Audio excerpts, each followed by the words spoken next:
বানাবি পিঠা পিঠে দিলে আবার বাড়তে ঝামেলা সকালে হয়েছে দিলে রাখলে ভালো না তেল দিয়ে ডলা ডলা নাকি করে তেল ভাজ একটা খাও খেয়ে দাও কেমন সুন্দর হয়েছে না সাদা ও পিঠে সাদা দেখছো নিচের পিঠে সাদা হয় ভালো হয় সাদা সাদা সুন্দর তেল মাটিটা লাল হয় অনেক সুন্দর হয়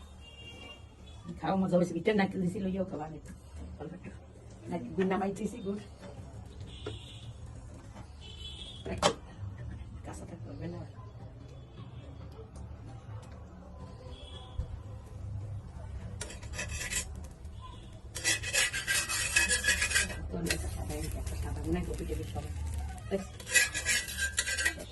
সাদা অনেক সুন্দর